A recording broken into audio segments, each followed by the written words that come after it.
as a commodity or for value addition, you need to follow certain standard, which is required. Hello and welcome to the Coffee Break on House of Talent Television. My name is Ateng Emmanuel. Wherever you're watching from around the world, it could be morning, afternoon, it could be evening, whatever time it is. I know the saying always goes like it's always tea time, but here at House of Talent, on this day we say anytime is coffee time.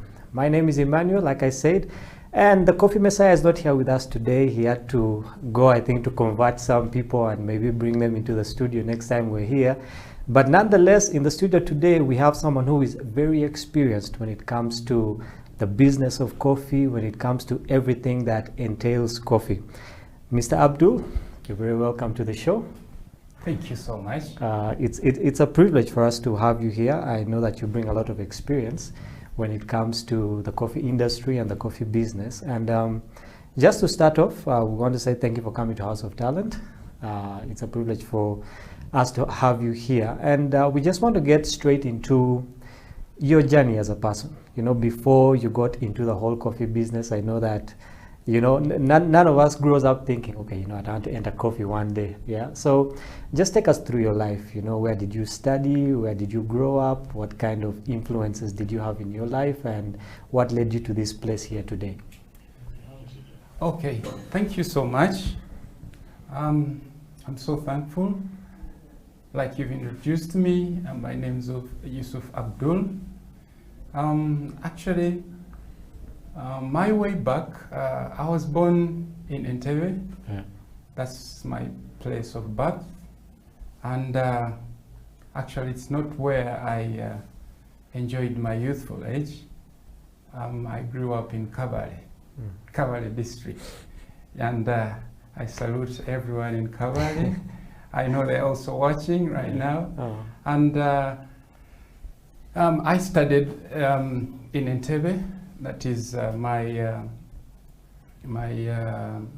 from my primary, my secondary level, and then I had to go to Kabale. Yeah. That's where I had to complete my my studying institution. However,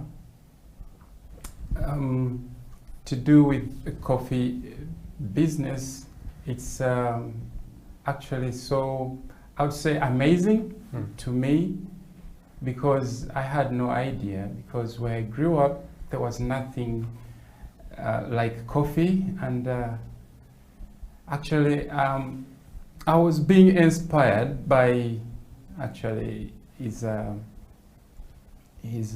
white guy, actually. I will tell you that. He was by names of Mr. John Quinton. He's a British citizen, and I came to meet him in Kampala sometimes back in 2000. It was 2005. Yeah, so we chatted, and I think as I would say grown-ups or people who have kind of moved places, he picked interest in me. So in Kabale, he so moved there, and he had a charity organization that he was running. It was actually called Africa Equipment for Schools. So actually I have a long story, but I think we can catch up with it. So it was called Africa Equipment for Schools, and he took me on as I was a project assistant manager. Like it was, they were building schools and also looking at ensuring kids could stay at school as a mission, and kind of looking forward in why there is a kind of big dropout rate at schools. So we were kind of looking at that point to ensure that we can have kids at school. That's by that time. But with him, he came in, and I did not know that he also had a background, which was coffee. Yeah. So one day he called me. No, we were driving actually. We were driving from Kampala to Kavale, and then we were jazzing about, and he's like, you know, do you know that in, no, he asked me, what are you going to do to be rich? He asked me that. Yeah. What would you do to be rich? Oh. I know he was expecting me to tell him Oh. that I would work for you and become rich. So, yeah, actually, I did not say that. So, I said, yeah, I have to be patient. That's what I told him. I have to be patient. I know there's some big catch for, ahead of me. He said, no. You know what? Uganda, you have got coffee. Yeah. And coffee is very close to oil in terms of commodity. He said, oil sells more, yeah? But coffee is next. Uganda, you have the best coffee. One of the best coffee all over the world. Yeah. This is someone from Europe. He's been here for some time, and they do research. By the time he mentioned that, he had already made his research on the Ugandan coffee. Yeah. So here he carried on. He told me, we need to find coffee somewhere. I need to get sample of coffee somewhere. If possible, I can try it out. And I asked him why, how, sorry. He said, I will show you. So we reached Kavale. Like over the weekend, he called me to the office because he was my superior, he was my boss. He gave me a task. He told me, you know what? You're going to visit these places, and I would want you to get these informations from the places you're heading, and make sure you come back with samples of coffee. So he made you kind of like a research assistant in And I had no any idea, but I was good in, you know, I was traveling to Kigali, and actually I didn't know how to speak that language. I couldn't speak the Kinyarwanda. Those brothers of our language, but I had good Swahili, and in those offices they had French, Swahili, and bit of English. They Kinyarwanda more. I mean, frequently spoken. Are those three. So yeah, I went in those offices. I went to the Rwanda Coffee Authority. I moved on to all those places in Rwanda, because I even didn't know the places, but I had directions on how to reach there, and I could easily use motorbikes, and they could hear the Swahili. I was like, no, I'm going to do it. So I continued. Yeah, I came with a lot of samples and dropped to him. I had specifications, but I did not know how to differentiate or to kind of explain what exactly I came with. But according to what I requested from them, they gave me some samples. So I came back. Oh, he was so thankful, and yeah, we spent the whole time there talking about other things. But I'm sure for him, he knew that the goal is hitting the target. So the next day, I had to travel to Kisoro. The next day. So I left alone what I was supposed to do, but some people, we were many, not alone like me alone, but I think he wanted to fulfill the story that we had when we were driving. About being rich. That's it.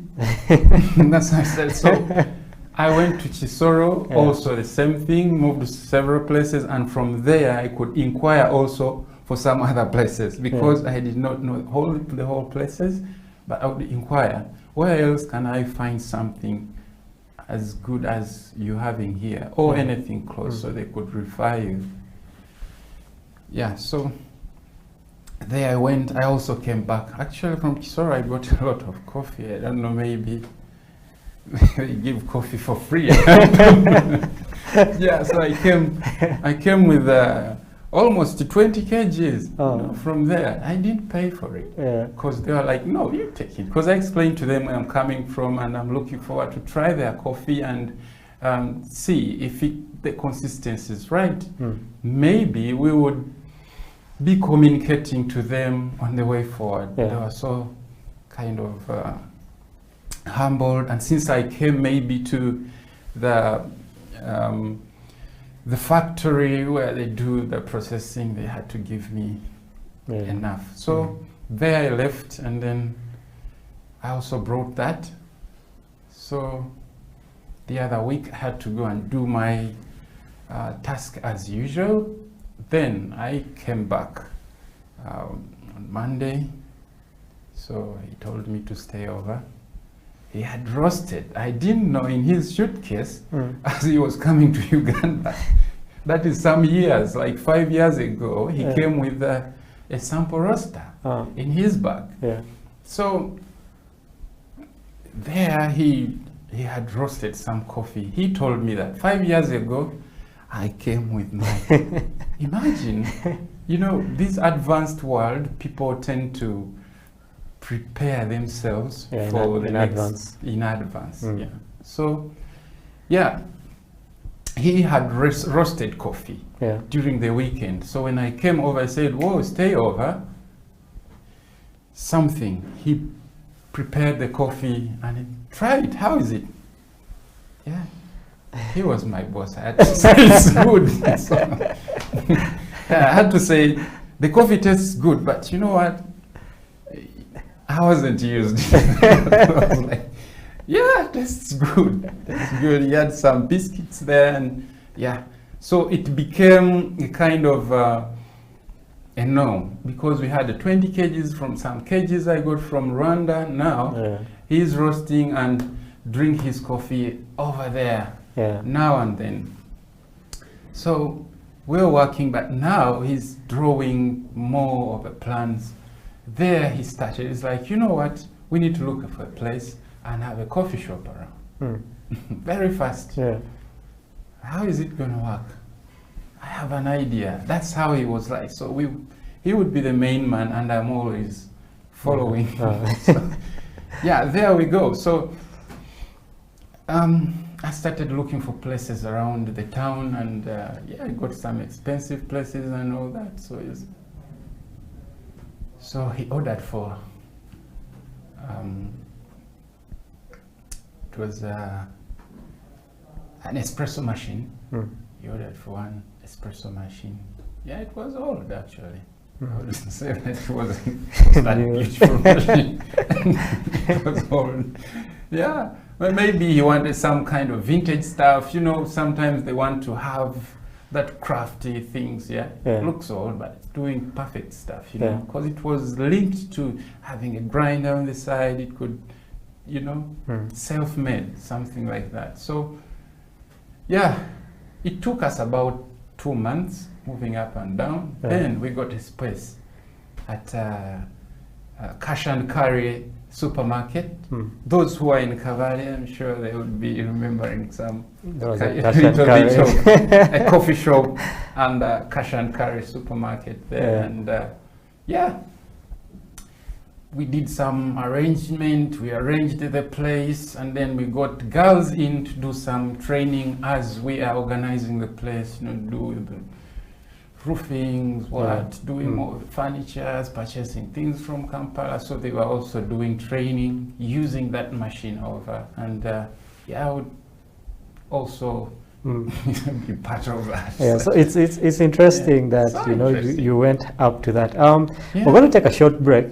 This is a very interesting story, and after the break we'll get back right into it. This is the Coffee Break on House of Talent. My name is Emmanuel. Today we are hosting Abdul Yusuf, who's giving us, a hint on how he ended up in the coffee business, telling us that his first experience actually with coffee wasn't that good. And we'll be talking about this and more as we get back into it. Let's take a break, go grab a cup of coffee, and we'll be right back. This is House of Talent Television.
People at the moment are struggling to understand the older generation because times have changed. Technology has come in. They have moved on. Yes. We're the ones sitting back and wondering, what is my child on to? TikTok has surpassed WhatsApp. The other one I call, I never call it Facebook, it's Bookface. Why are you on Bookface? Dad, it's Facebook. Yes.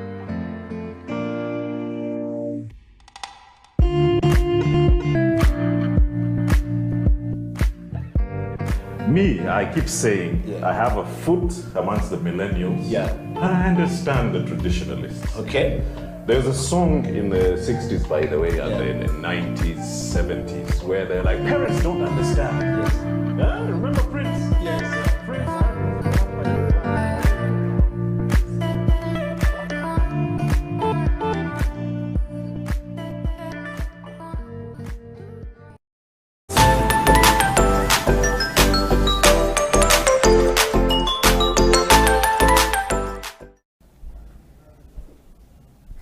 Welcome back to the Coffee Break on House of Talent Television. My name is Emmanuel. This is the show where we get to talk about everything that is involved in coffee. We get to talk about brewing. We get to talk about issues like from tree to cup.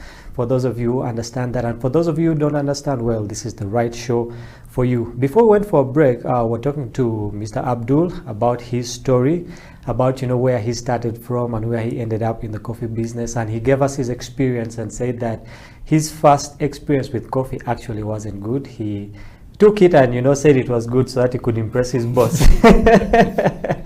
But I think it's something that really, it's a road that led him to this place, and I don't think it's something that you regret. It's something that has really built you into the man that you are in the coffee business. And wherever your boss is, we want to say thank you to him because he has given the country a very good resource. Talking about your story, I realized that you got into roasting before you actually become a barista that you are now. So we just want to dive into the coffee roasting process, because that is our main topic for today. We'll start off with what is coffee roasting. For those who are watching, they might not even know that coffee is roasted in the first place. Okay, so what is coffee roasting? Yeah, actually, thank you so much. If I can talk about coffee roasting, this is a process whereby your green coffee beans, yeah, are being technically using fire, I would say, are being technically, by use of fire, being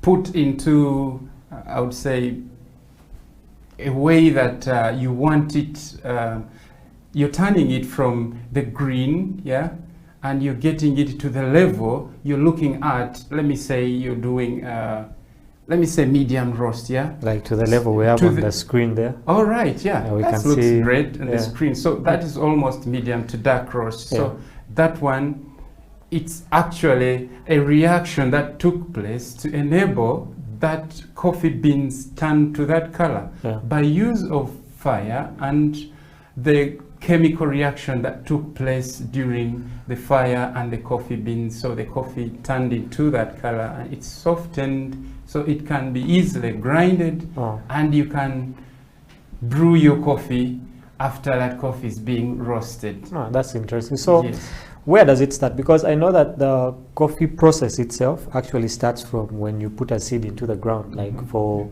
those who grow coffee. Okay, then it comes into the hands of whoever is going to do the roasting. So where do we start the process from, and where does it end up into a cup?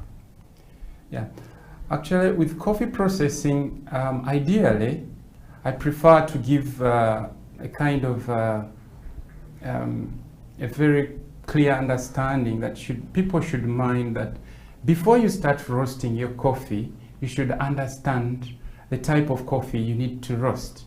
You know, that's the first thing. If you're looking at the type of coffee, then there follows the quality of the coffee. Yeah, some people would just roast it. I don't know how they do it, but the right way or the right procedure could be, you should first make analysis of your coffee. That's to do with the defects that the coffee should be having. You know, right from the garden, the coffee would be processed, you know. As it's processed, that is removing the outermost skins when it's already dry, actually. Removing the outermost skin, you know, the parchment, and now the coffee is the green coffee we are having now. So by the time you're having your green coffee, you need also to take a very clear note that if you're having it in quantity, it's not mixed up and you're having some defects into the coffee. So in that way, you should take note. You either have your moisture right for the coffee, that it is dried, the coffee is free from defects, you know, and the coffee, maybe even the smelling could smell nice, then the physical appearance, the coffee looks more greener. Because if it gives you a pale kind of looking, then there is something wrong with the coffee. Maybe it had a poor storage. Then the result in your cup will be disappointing. Will be different, yeah? Yes. Okay, so from what you're saying is that I need to first see what kind of coffee I have. I believe that in different parts of the world, there are different types of coffee, and there are different effects that come onto this coffee. For example, the place where you grew it from, the kind of soil you used, you know, and by the time it comes to the cup, I think it still contains some of those elements. Okay, so we have collected the coffee from, let's say, the farmers. We have sorted the debris from it, and now we have it in our hands. Okay, what type of equipment do we need to use to roast this coffee? I believe that there are commercial equipments, then there are some that we can actually use locally at home. I believe before all these equipments came, I remember we were talking before the show, there was this Kawa coffee we had back in the day, I believe that some of those equipments were used locally. So what are some of these local equipments that we can use at home, and also those that are used maybe in bigger companies? Yeah, actually, if we are looking at coffee as a commodity or for value addition, you need to follow certain standard which is required for you to ensure that you reach into the market and your coffee is matching with the standard which is, you know, moving in the market. Yeah. So if you're kind of hitting back, let me say, those people in the village, they feel like they want to roast their coffee and they want to enjoy it. Yeah. This is different from the commercial, you know, it's a bit of it because you want to add value to it. So that means you need to take your research on what is required and you do them, you know, on the market such that you maintain the quality. The coffee should be having flavors, and at the end of the day, you're amazing people with what you've been cooking the other side. Yeah. So, yeah, people use frying pans, you know. They use frying pans, but to be honest, I don't feel like advising because, you know, the problem you're going to have when you're doing that, the coffee is going to retain more of the smoke into the coffee beans. And it's going to have more of uneven roast. Other coffee are going to be ready, and the other coffees will also be different, you know.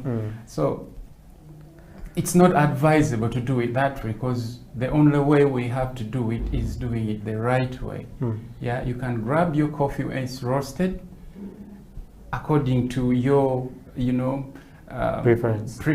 If you want a medium, you want it, you grab a pack, and there's no substitution. You can do it only to buy a small sample roasters. They're there because you can kind of regulate the temperatures on how you are roasting it.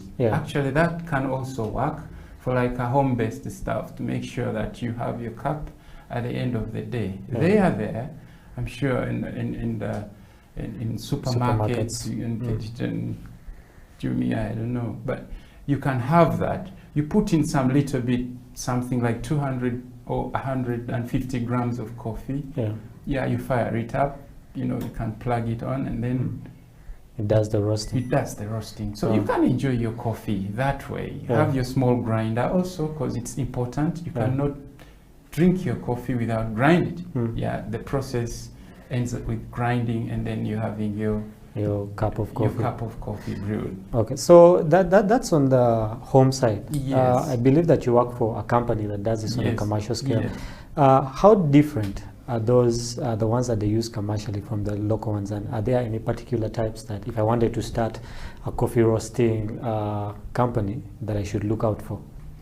Yeah, actually, with coffee, when you're talking about roasters and how they are best in terms of their functions, we have a hot air roaster, which is more of a convection, you know, and then we have the other one which has a direct heat, you know. I can just be so direct.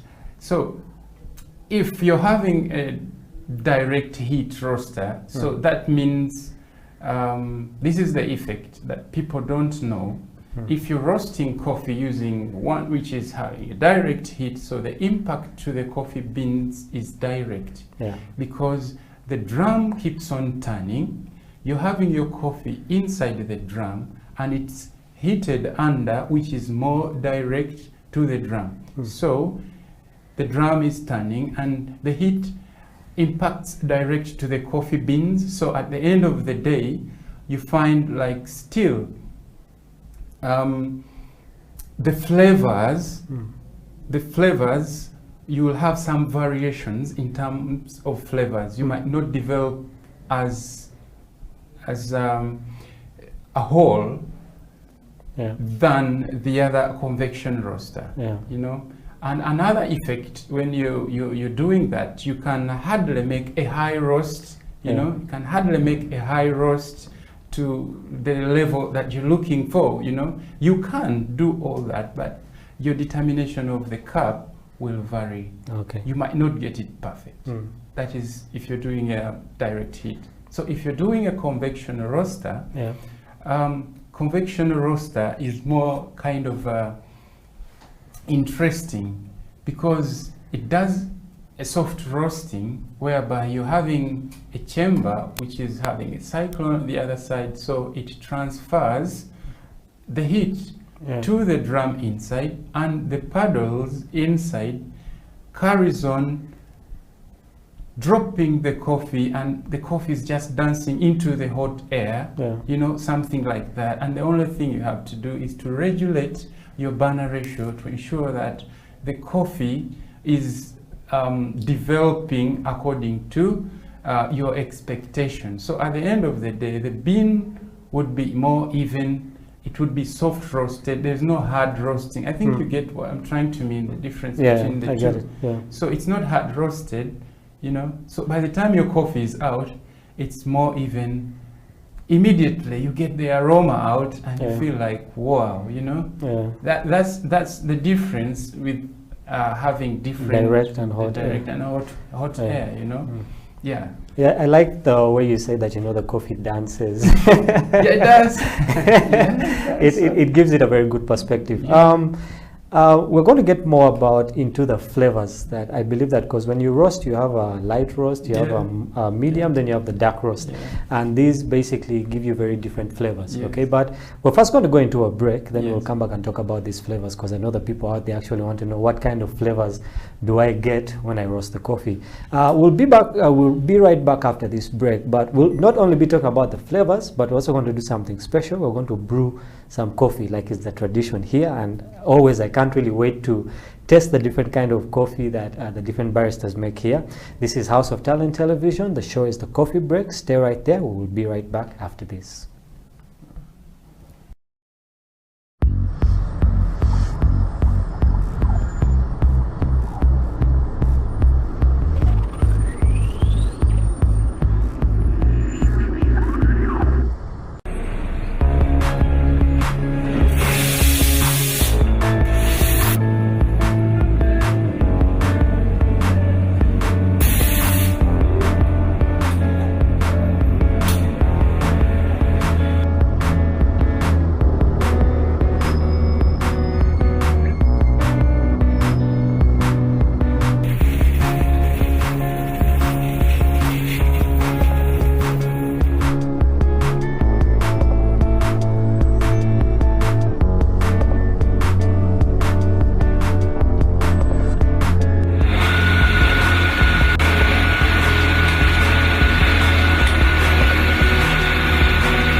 People at the moment are struggling to understand the older generation because times have changed. Technology has come in. They have moved on. Yes.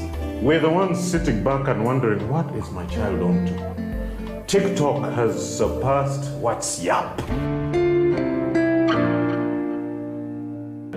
The other one I call, I never call it Facebook, it's Bookface. Why are you on Bookface? Dad, it's Facebook. Yes.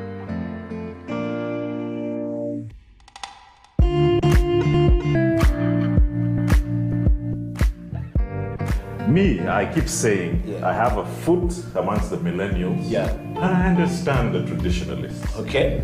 There's a song in the 60s, by the way, and Yeah. in the 90s, 70s, where they're like, parents don't understand. Yes. Remember Prince? Yes. Prince.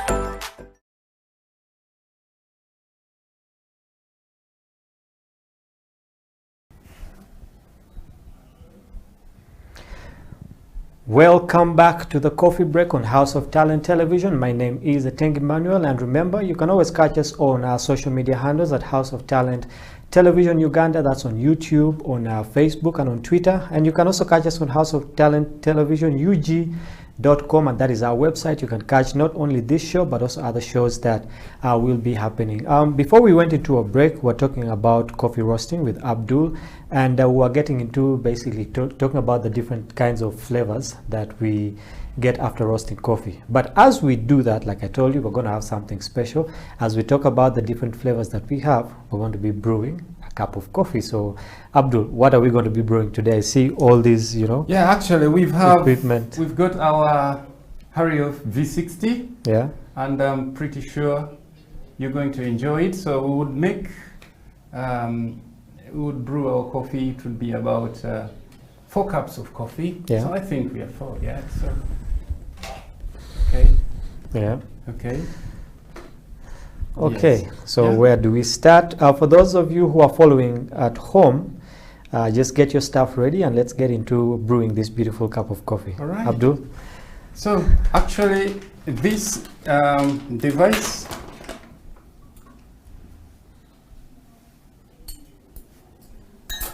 okay, just make it rest here. Yeah. So with this device, this is a Hario V60. You always get this, yeah. Okay.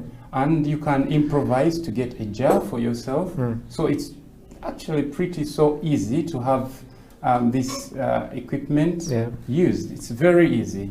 So actually, the mechanism, I think what's most important is for you to master how much, something like what quantity do you need to brew for like each cup of coffee. Yeah. I think that is so important because someone out there might want to brew his one and only cup of coffee. Yeah. And since we about, want to share, we need to do more than Yeah, more one. than So with this standard measurement you require to use for a V60, you need to use about a ratio of about 1 to 15. So we are talking about 1 gram of coffee could be equivalent to like 1 gram of coffee is equivalent to 1 ml Of water. Yeah, yeah. So if you say 1 to 15, we are talking about 15 grams of coffee into 1 cup. So here we're going to have about 4 cups of coffee. So Okay. we're talking about having 60 grams of coffee, coffee. which is enough for us. So Yeah. we will do about 200, and this is about 250 mils of Of water. water. So Yeah. it would be very easy for us to have our yield out, Oh. if we make 4 cups at a go. Yeah. Okay, so here you go. Let me start by putting it here. 2. So I don't have my weighing scale, but we can. We can always measure just. I have it in the It's okay, we can always go with so, this. yeah, the right measurements are that you can have your 15 grams of coffee Yeah. in your cup, and then here you go. So very simple. You have your coffee. Because I think Yeah. we need to mention that you need to have a filter.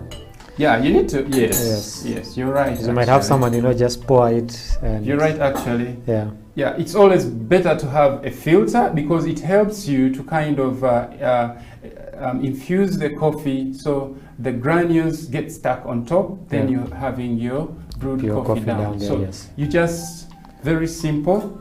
This is our hot water. It's being brewed. Yeah. It's been Boiled. boiled. So you need it about at the boiling point, but you give it some minutes to Yeah. rest a bit because you can't drink it when it's too hot. Yeah. Yeah, so here you have to pour it over. You can either use that kettle to pour over or you use a pour over kettle. This looks like the ones that we used to use back in the day.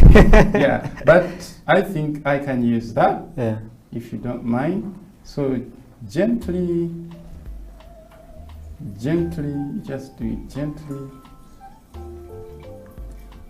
Look at the coffee, so fresh. Yeah. I think this is one of the things, first things that they teach at a coffee school, that when you're pouring the water, it has to be in a circular motion. Yes, You of just course. don't pour, you know, as you please. It has to be in a circular kind of motion. Yeah, such that you can have an even Yeah. flow, you know. Yeah, for those watching at home, I hope you can see how beautiful this looks on your screens there. We're brewing a beautiful cup of coffee, and As it goes up, you can give it some seconds to make Yeah. sure that it all infuses goes, down. yeah. Wow, look at that, so interesting. Yeah. yeah, so as we brew this, we'll talk about the different kind of flavors that we can get from a roast. What kind of flavors basically do we get, and is there a particular recipe that each person has to get a different flavor, or you know, it's kind of like a general type of flavor that we can all get? Yeah. Actually, if I can take you back just briefly during the roasting process. Yeah. So as you're roasting, the roaster itself, in most cases, we give it time before you start roasting your coffee. So you give it some, you heat it up. We call it heating up. So you Yeah. heat it up to a temperature of about 230 to 235 degrees above. So to ensure that the coffee you're going to drop in, yeah, remember the coffee you're dropping in is green. Yeah. And the coffee is exposed to the atmospheric temperature. Yeah. It's exposed to the atmospheric temperature. Yeah. So when you drop the coffee in, it's going to drop the temperature that you had maintained before. Yeah. Okay? So that one is technically done. As a roaster, I have to be there standing and monitoring my temperature. So I drop in my coffee in, and then I have to maintain my burner ratio. So I fire it up to ensure that we are maintaining the temperature in the drum and not leaving it relaxed. Yeah. So we have 3 stages of roasting. We are looking at the drying stage, whereby the heat inside the roaster Yeah. is nailing down the moisture which is present in a coffee bean before it's being roasted. Yeah. Then at that stage we go into a developing stage. So the coffee starts developing. This is where you talk about the flavors, you know. So this stage where the caramelization takes place, Yeah. which is from about, if you drop in at around 260 degrees, 235 degrees, it drops down, the roaster drops down its temperature Yeah. to about 70 degrees. That is way down, you know. I think that's where it becomes exothermic. Yes, Ah. depending on how much quantity of coffee you are dropping in. Yeah. It might not drop in if you're putting in little, depending. It depends, but I would say at a capacity of a roaster, if you put the right amount, it will drop down. So when it drops down, literally, the temperature will move for about 4 minutes, yeah, to about 160 degrees. Yeah. Then we reach to a stage of developing. So, developing stage, coffee starts changing colors, yeah, caramelization takes place, Yeah. and then sugars are present into the coffee. So it starts developing flavors, you know, complexity, Yeah. and then you're looking at monitoring your type of roast you're looking at. So if your if you were looking at doing a medium roast, then if you're doing a temperature, you would look at around 210 to about 200 and not more than 220, depending on how you want a medium roast done. Yeah. It can be a high, medium, something like that, slightly. And then if you are developing it further, yeah, you are roasting, you know, the last stage, which is the roasting stage. So the coffee starts changing colors. Yeah. So now it does a medium dark roast, then you're doing a dark roast. So you're looking at more temperatures like 232, you're doing a medium to dark roast, and then we're talking about Celsius, you know. You go to 200 and about 240, doing a real dark roast with more oily on the body, and so interesting, you know. So now, as we are brewing, I think our coffee is ready. Yeah, coffee is ready. So as we do our brewing,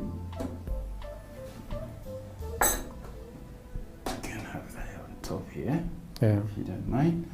And we can have a cup of coffee. Yeah, you can just move this here. Served. This is the part we always actually wait for. Really? To test the different kinds of coffee. Very simple, you know, and anyone can do that at home, and you enjoy your coffee as you know, you're doing some stuff. Actually, it looks so simple. Yeah. If I can take you, you said you have a coffee school. Yes. And I think it's very important for us in Uganda to actually come up with these schools, you know, given the times that we're actually in, you know, with the whole lockdown and COVID. And, you know, some students are really not in school right now. There's a lot of other things that we can learn outside of school, for example, you know, involving ourselves in the coffee business. So just run us through your school, okay, what kind of activities you guys do, what kind of courses that you offer, and how can someone, you know, approach you and you get into your school. Yeah, actually, thank you so much for that opportunity. And looking forward to kind of support our entire country amidst this very difficult times that we are going through.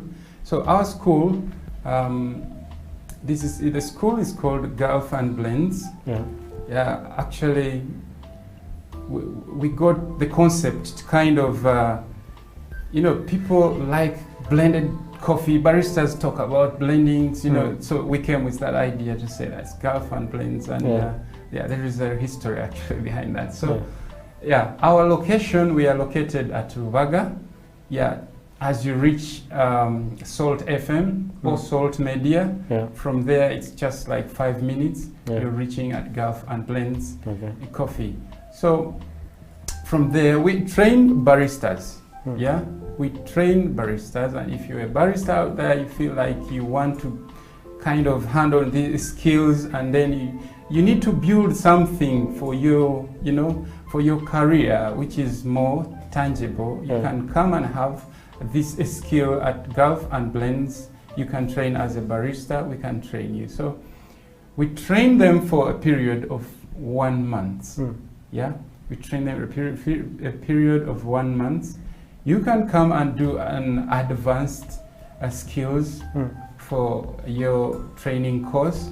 So advanced skill is when you train commercial basis, which is the espresso coffee machine, where you're going to do all the coffees, you know, from cappuccino, latte, macchiato, mochas. You do all that kind of coffee using that machine and mastering them, because in most cases we've got standard way of serving and standard way of preparing these coffees.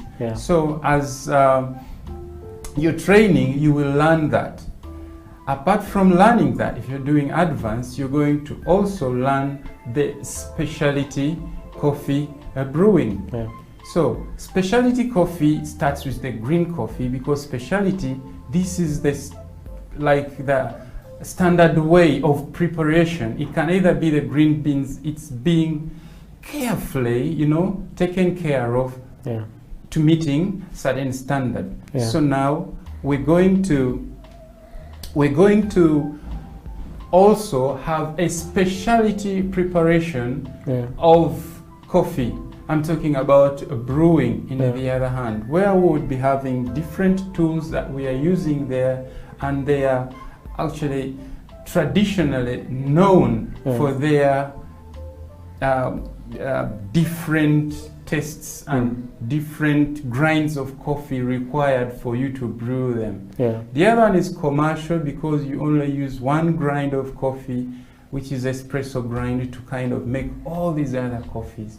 Now you will need to adjust your grinder, have it more coarser, to kind of do a French press, do a V60, do a Chemex, you know, and all those other coffees, even a drip coffee which you're having at home.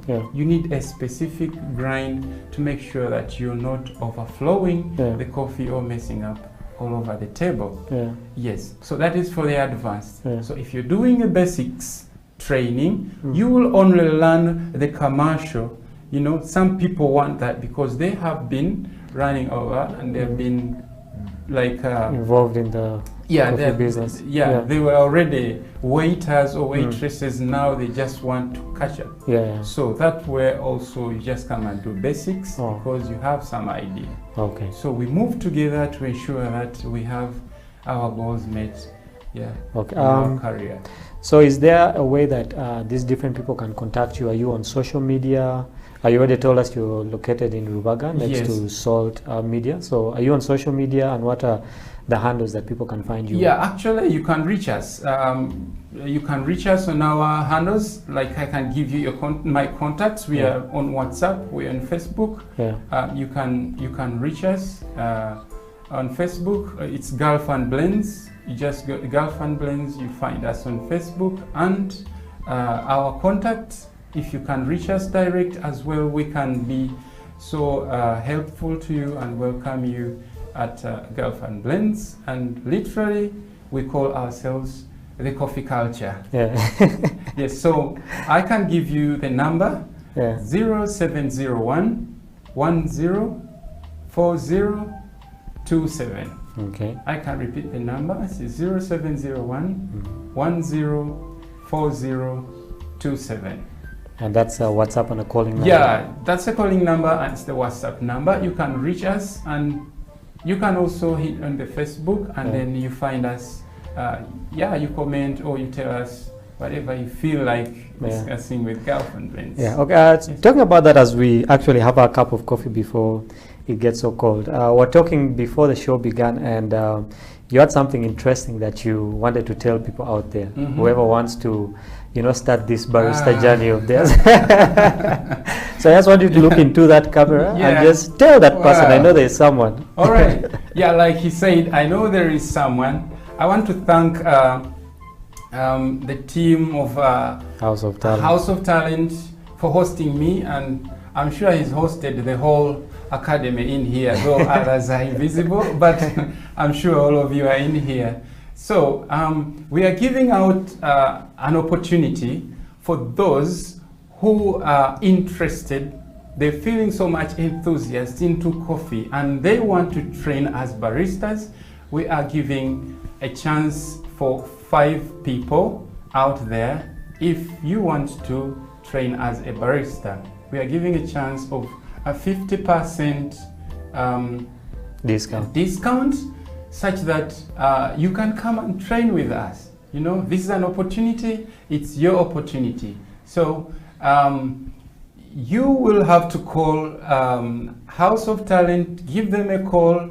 The first 5 people, I'm sure you will be the lucky ones, and they will contact us for the lucky ones, and we will welcome you for the training.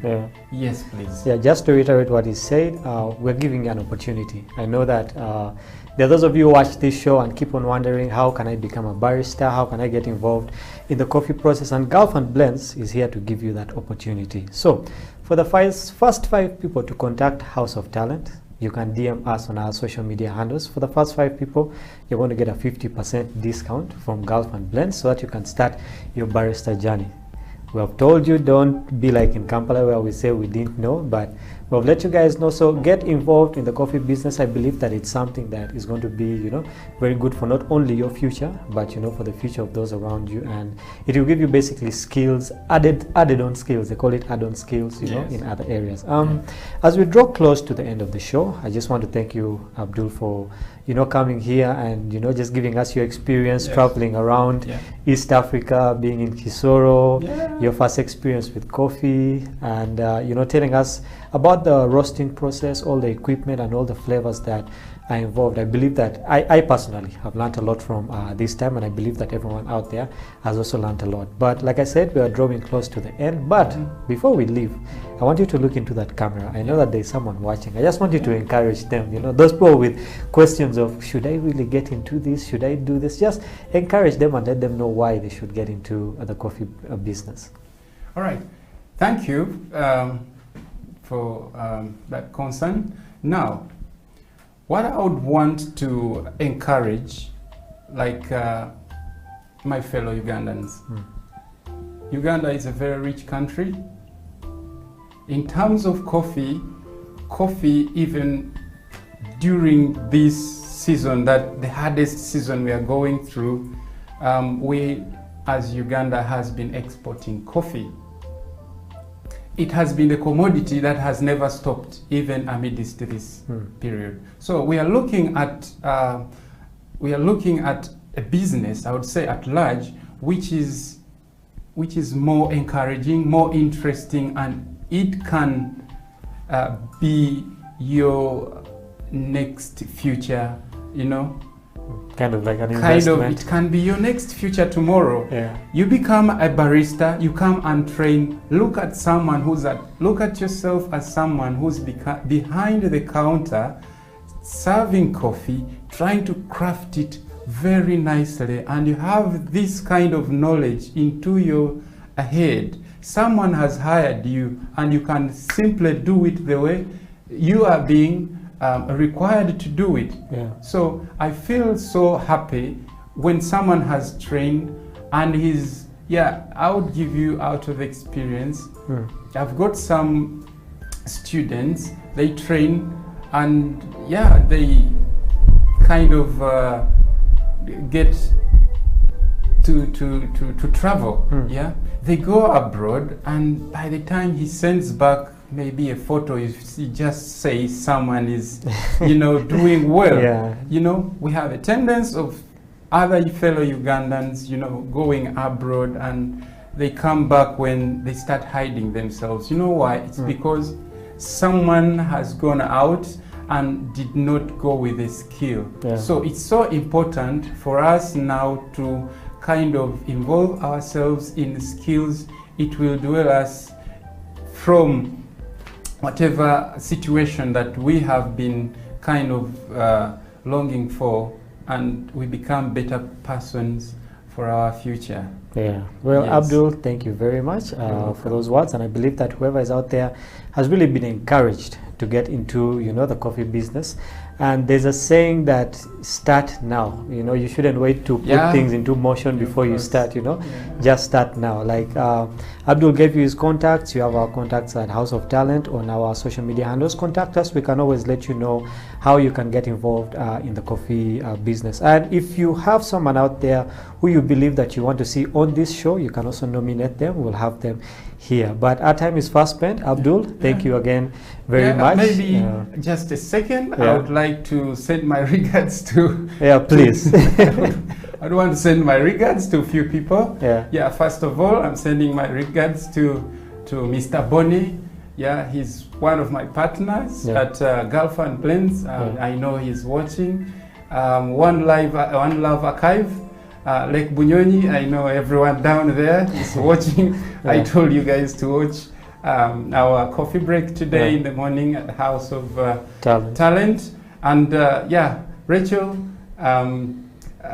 saluting you. I know you're part of the team. I think I'm so humbled for having me here. And hopefully next time you will also host us. There will be a next time, because I believe that we still had a lot of stuff to exhaust.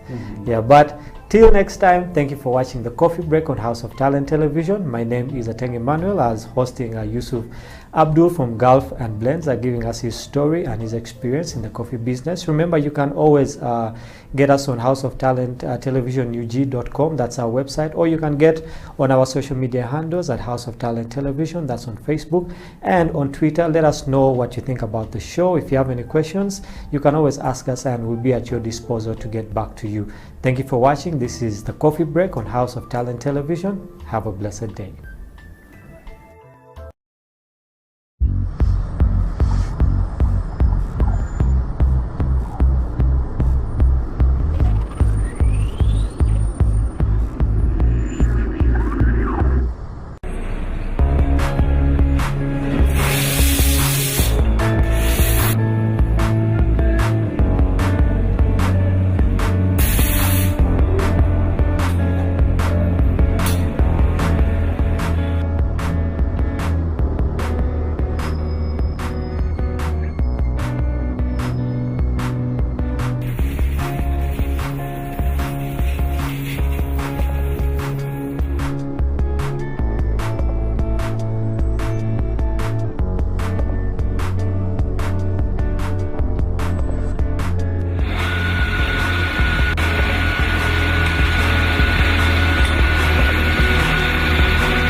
Welcome to This Week. Our speaker is Carlos Bellemans from Rotterdam, the Netherlands.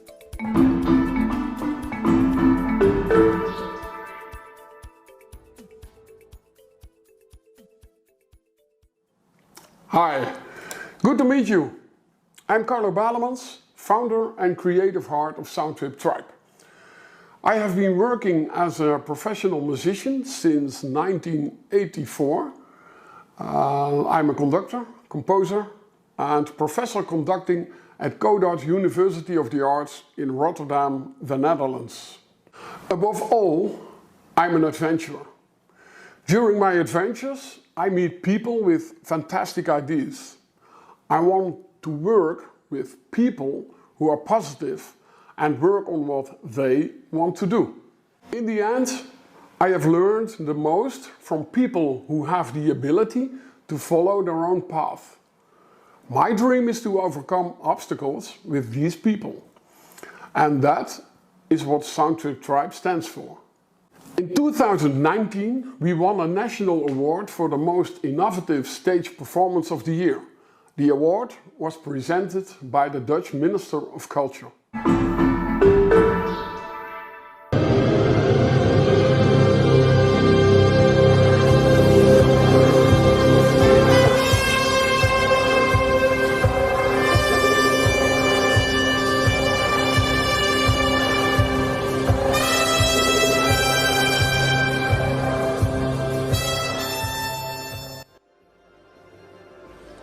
In 2014, Carlo founded Soundtrip Tribe, wanting to create music with people who can inspire him to push his boundaries and their own.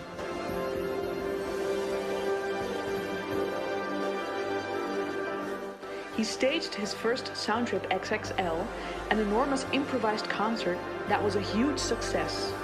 150 musicians, improvising and classically trained, amateurs and professionals of all generations, DJs and dancers in a 90-minute performance.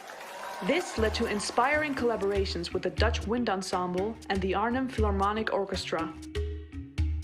Carlo's first encounter with Uganda was in 2004, working with the brass bands of Father Wijnand and training the local brass band leaders. In 2018, he created a performance during the Dowa Dowa East African Performing Arts Market with local musicians, an amazing group of singing girls, the Kampala Symphony Orchestra, and the Soundtrip Tribe musicians. They built most of this team by spontaneously joining jam sessions at the National Theatre. In 2019, Carlo went on a world trip through Australia, Asia, New York, and South America. He started looking for positive, adventurous musicians, and this journey laid the foundation for a large international and diverse network.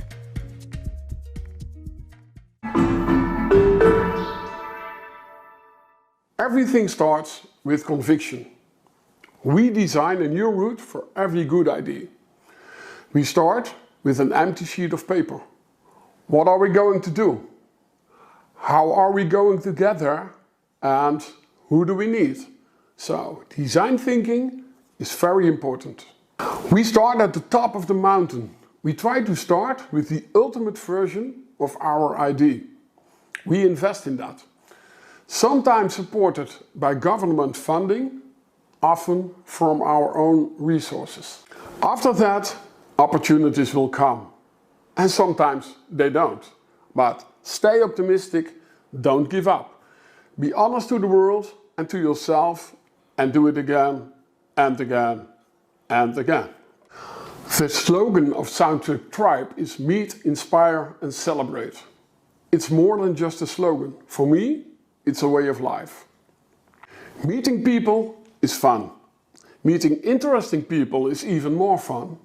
And making beautiful things with challenging people is the best. To inspire is challenging. Being inspired is even more challenging. The balance between these is the ultimate challenge. Celebrating small successes makes you happy. Celebrating many small successes in a row makes you even happier. A final product that you enjoy with your entire squad is the ultimate celebration. Ultimately, you create a lot of energy and commitment with a positive work attitude. You radiate that. There is no better business model. Everyone wants to be a part of that.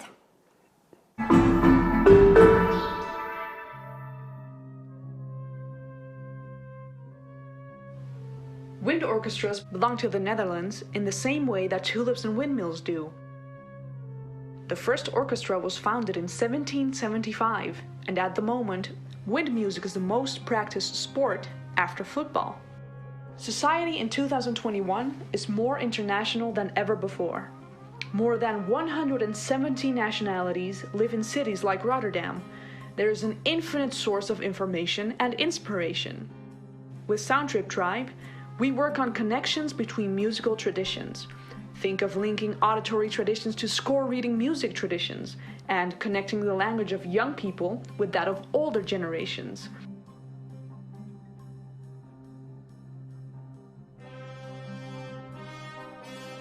It's not about what is right or wrong.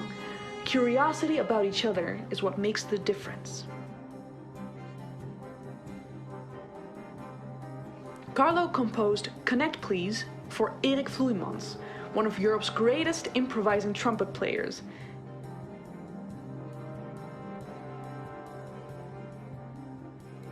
In this performance, Carlo combines a Balkan group with a classical boys choir and a fanfare orchestra.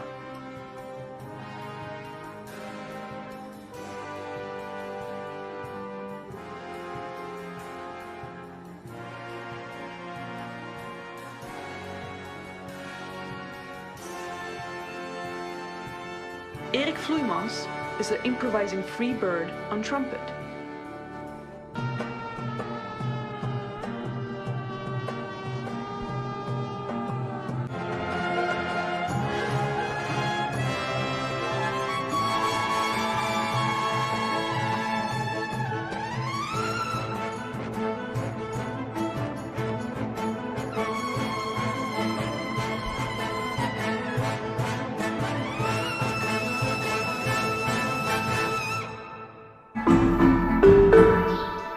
Traditionally, wind music is inextricably linked to religion.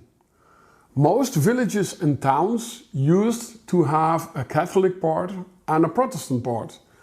The Catholics had a harmony orchestra, the Protestants a fanfare. In English, fanfare, but it's a typical Dutch word, so we call it fanfare. A harmony orchestra uses wooden wind instruments. The fanfare focuses on brass instruments.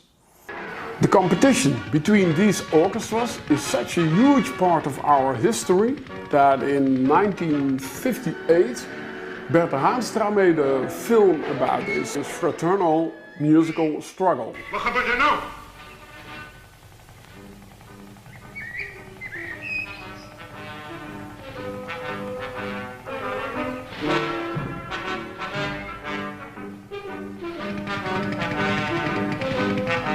The fanfare orchestra only exists in the Netherlands and the Dutch-speaking part of Belgium. In Belgium, this orchestral form is officially recognized as cultural heritage.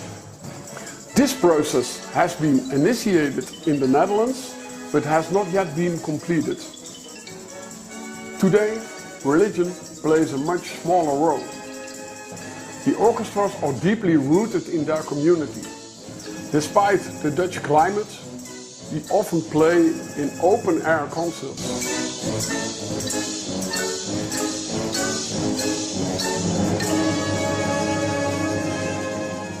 The best orchestras are also part of the programming in theaters. These orchestras form a lifeline for the supply of professional musicians for the top symphony orchestras in the Netherlands and abroad.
Soundtrip Tribe is always looking for positive people with a drive.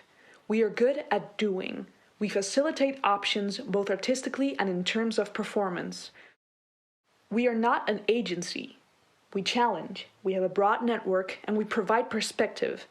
Ultimately, it is your own responsibility what you do with those elements. With the Soundtrip World Award, we give artists a helping hand, both financially and in terms of exposure. For example, in 2018, we met Davies Ndambazi in Kampala during the Dowa Dowa East African Performing Arts Market. In 2019, he was the third prize winner of our award. In addition to the prize money he used to improve his YouTube channel, the orchestra accompanied his video during a performance in Zwolle, in the Netherlands. 800 people in the theater and near 1,000 people via the live stream saw his performance.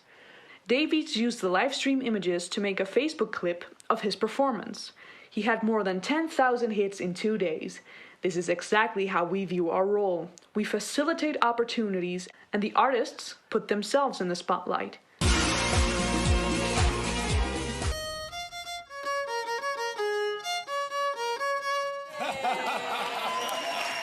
The stage is all yours. Thank you.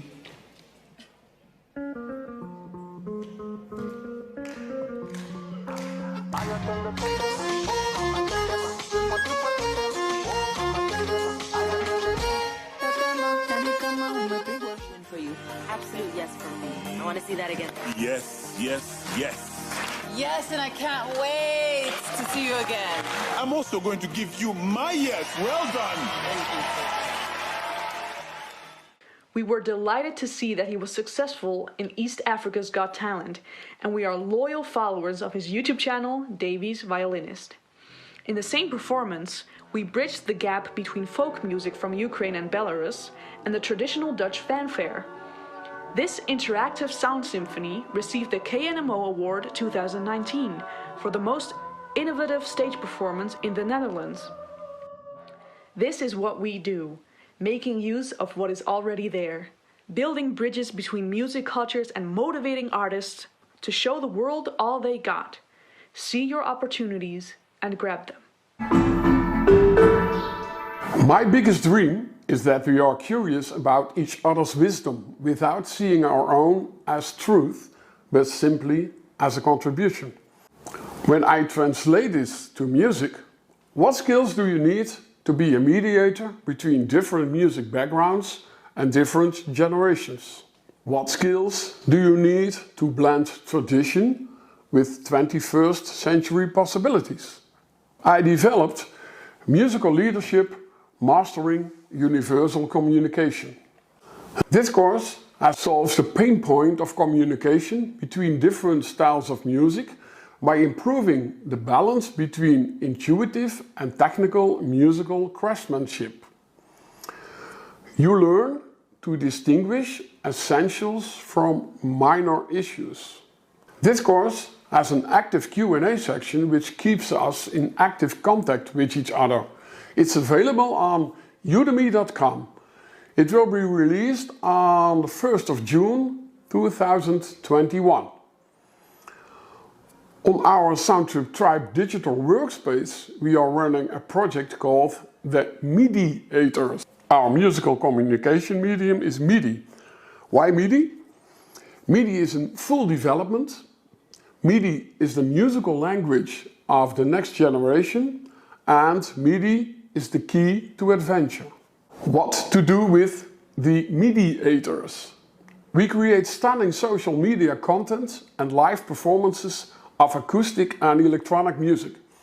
In our digital environment, you get access to a full Google Workspace secured by Netflix. You work in squads that are coached in the field of artistic content, video, audio and social media content. I live as a digital nomad, which means that I have no permanent residence. I live where it's interesting to me at the time. So, do you have a good idea? Let's meet, inspire and celebrate.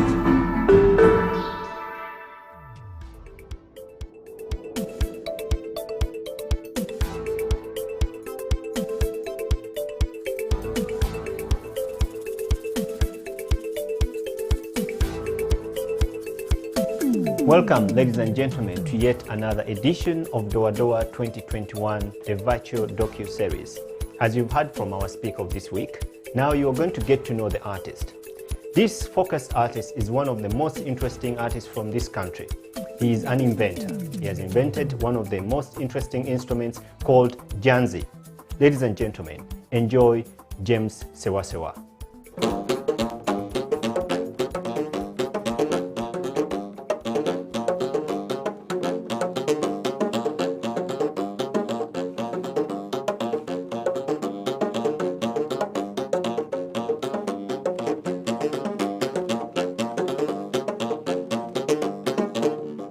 We play this instrument in the Buganda Kingdom, especially on weddings. These are some of the instruments that, today we don't use so many of them, but these instruments were played for the Kabaka in Buganda, functions in the kingdom. So we call this instrument Endongo. But the same instrument is played in Busoga also. We call it Endongo in Buganda. They call it Entongoli in Busoga. It's the same instrument, tuned the same way. It has 8 strings. This one specifically looks a bit more modern because we are trying to modify many of our instruments from Uganda because the traditional ones that you will find out there don't have these tuning pegs. They don't have this as a pickup. So we're trying to modify many of our instruments to meet the international standards, so we can see our instruments cross internationally as well.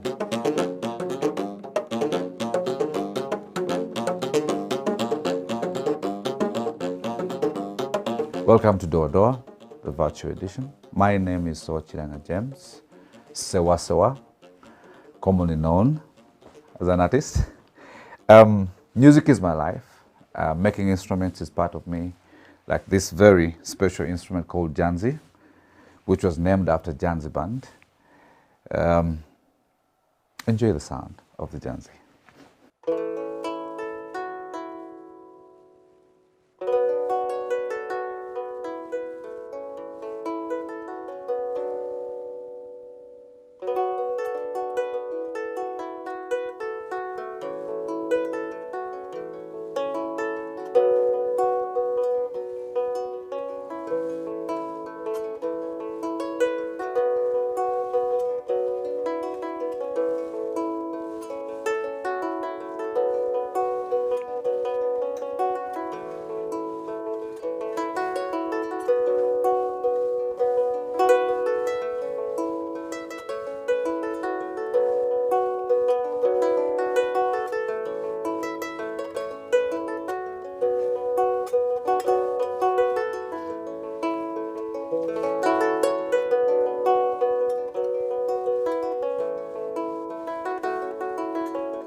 James is a musician, the son of the late Sewachiranga James Sr.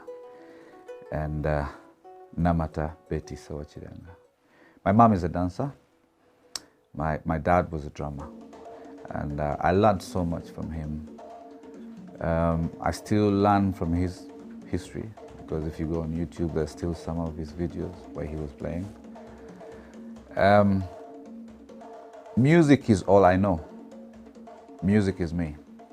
Music is what I do. James is the founder of Janzi Band.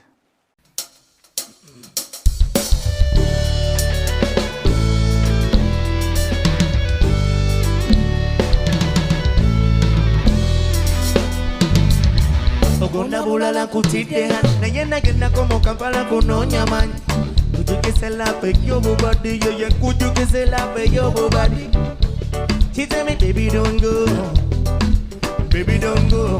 Yes, I want to cheer me, go. Oh, no, yes, I body, want to tell over Lurabako. Omokono, go, Peguarico. Go, let's in the kitchen in Yako. Not Trepako. You, if that's what I go. You. Yefetwaliko, aitayunda beko hani, omukwano go kwekuliko, tukore video, aitayunda beko hani, omukwano go kwekuliko, tukore video. Nobody could have go through the thing like nobody compare to the thing. I formed Janzi Band back in 2009. That was on the 27th of August. So we're talking about 11 years, making 12 years this year. We've achieved a lot as a band, because from the band, putting aside playing, gigs here and there, we've managed to invent an instrument called Janzi, this one here. It's a fully patented instrument. It's a Ugandan instrument. So we launched the instrument in 2019 at the Serena Kampala Hotel. We had a good turn-up and people were really amused with what we had managed to do.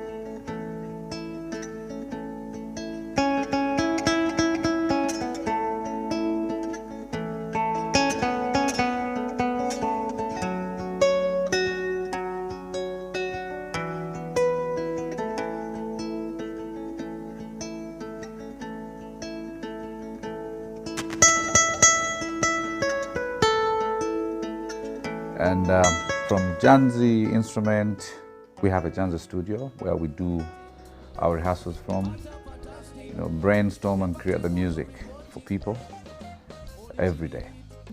From that, we have a charity organization called Janzi for Hope, where we give back to community, people who have supported us all the years. And for this particular instrument, I offered 60% when I sell the instrument. It goes to people in need. Even my music, once sold, that percentage goes to people to support. I think I saw myself becoming a big musician because I was learning from the best, and that's my late father.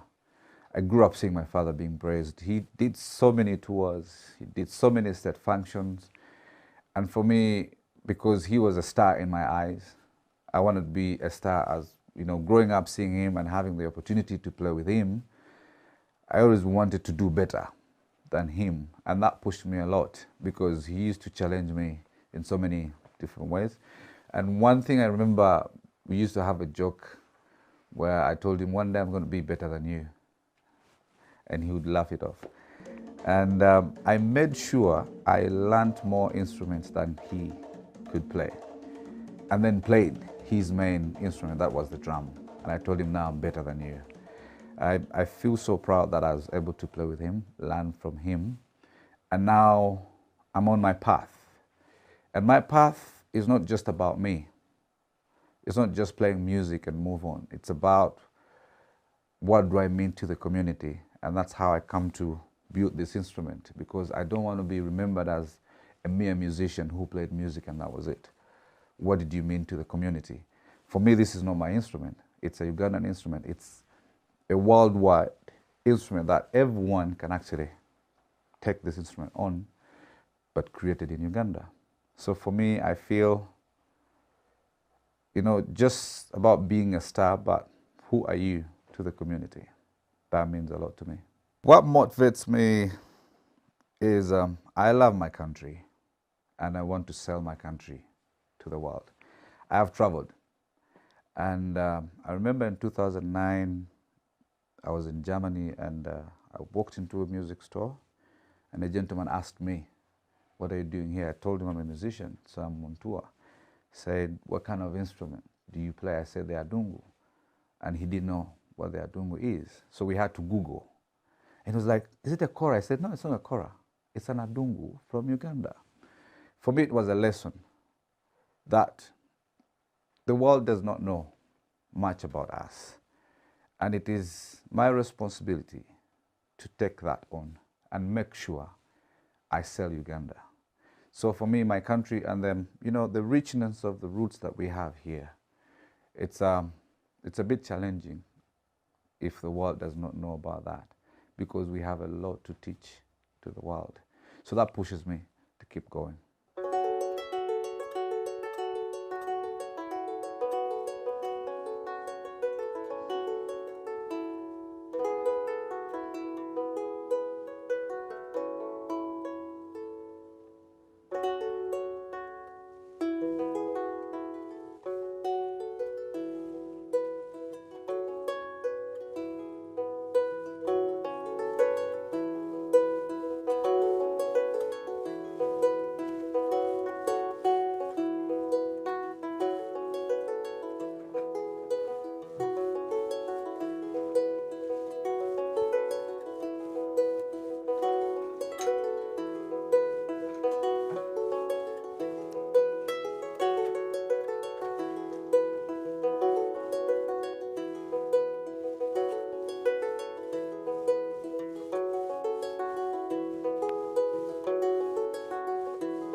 I believe in God. I don't go to church that much, but I know God exists. I believe in Him, and I know He's the only one that makes anything or everything possible. And for me, waking up every day is enough to know one day this Janzi will get to everyone around the world. We at the American Embassy really are truly honored to be a part of tonight. And I know many of you are probably wondering, why is the U.S. Embassy up there? This is a very uniquely and proudly African instrument. Globally, I look up to 3 people I would love to play with. And one of them is Sekou Keita, who now lives in the UK. I know he's signed to the same record label that published Mva Kampala album that is out there. I love the way he plays the kora. So I would love Janzi to meet the kora one day and then do a concert together. The other 2, this is a father and son, Tomani Diabete, and the son, Sidiki. I love the